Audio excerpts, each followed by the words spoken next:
So the symptoms in this vehicle, the blower motor was only working on one speed.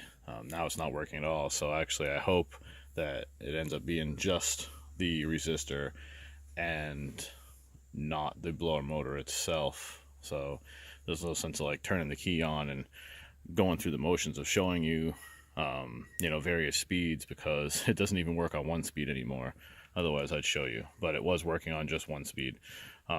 So to get the job done, we got a 1/4-inch drive ratchet, small extension, which might not be necessary, but makes it easier for me. So I'll use it. A 7mm and a 6mm. I know my 6mm is rough. It had a long night out. So first thing you want to do is open the glove box and clean all your crap out. I'm sure that you probably have crap. I have crap. Everybody has crap in the glove box. Let's get that stuff out of there. Alright, now the reason you want to get the crap out of your glove box is there's a metal clip right here. We're going to flip this clip and it's going to allow your glove box to flip down. And there's 3 7mm screws right there that we got to take out. And the reason it's nice to have the little extension is once you actually get it started, you could just turn it like this instead of having to ratchet back and forth, because sometimes your ratchet won't actually give you clicks if it's too loose. The ratchet just does this. So having the extension just, makes it a little bit easier once you get them loose. That's getting ready to drop, so I'll check back in a second. And after you get the glove box out, you got 2 more 7mm that got to come out. So we'll get these out. And these 7mm are holding this bottom panel in. So we get that down, we got to unclip a couple things. So we'll get this down and I'll show you. Alright, now that we got this panel dropped, you can see we got to unclip these, and they're actually held to this panel through with these little retainers here. So you can just, this one here, you just squeeze the tip, and then that one there we can just grab from the other side and it should slide out. If you can get on it with your needle nose and just squeeze, and they should pop right out. Alright, so this one here, you can see like when you squeeze the tip, it pops right out, no problem. This one here is the other style retainer, where it has like the fins on it. So you're just going to have to grab this with the pliers right here and just give it a tug, and it should come through. With the panel removed, we can look underneath and see the resistor now. We're going to take these and just, tuck these up out of your way so they're not in your face when you're trying to work underneath here. It is right there. So you need to do this 6mm nut and this, so that's why we took these out of the way. And this 6mm nut right up here, this damn thing. But anyways, so we're gonna get both of these 6mm out, and then the resistor should come down. All right, so we got those 2 6mm out. The resistor came down.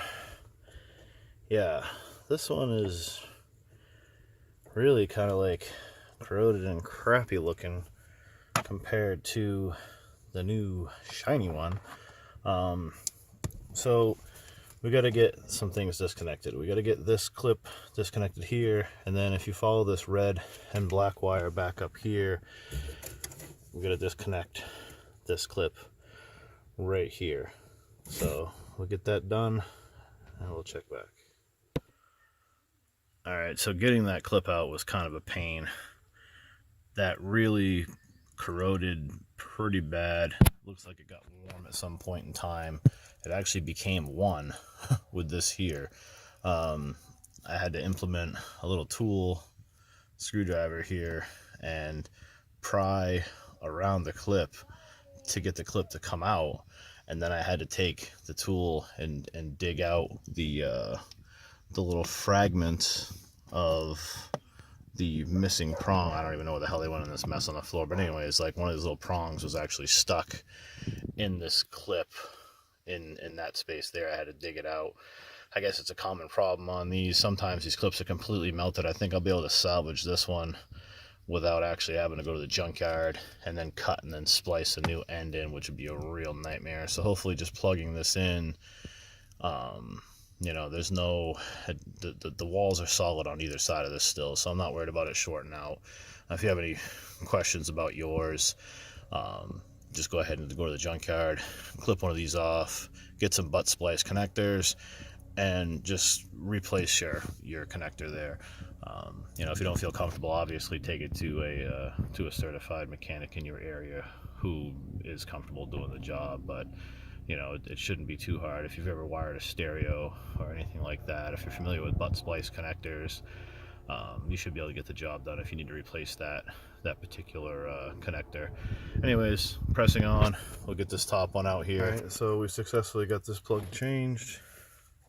We got the plug plugged into the new resistor here. I'm going to get this tucked back in, get the 6 mils back in, and check back. So what I just found out is the 7/32 socket fits the 6 millimeter. It was supposed to be 6 millimeter, but maybe it's just because my 6 millimeter socket is a little crappy, but my 7/32 fit better. I don't know if it'll fit better to you, but anyways, we got that all mounted back up in there, the resistor. So before I put all this stuff back together, I'm gonna go ahead and test it now and see if it works on all the speeds.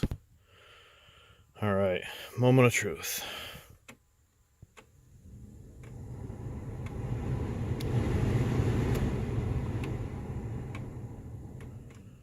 Beautiful. All right, so that solved my problem.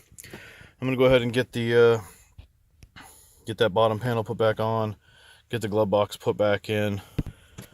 You know, hopefully this video helped you. If it did, let me know in the comments.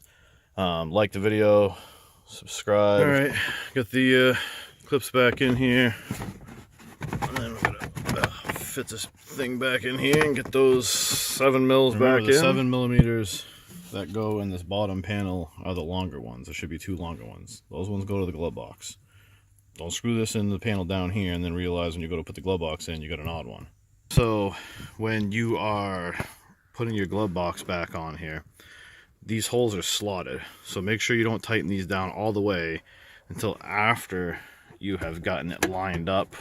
So get them kind of snug, but leave them a little bit loose so you can move the glove box left or right if needed to get it to line up properly, and then just go ahead and tighten them up.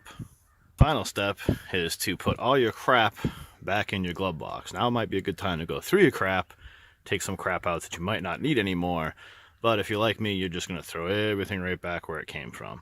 Anyways, I appreciate you guys watching the video. Hopefully this helps you out and you have a blower motor that works now. If you do, please like and subscribe to my channel. Let me know in the comments below if it did help you out, or if there's anything that you think you should add to the video. Yeah, thanks.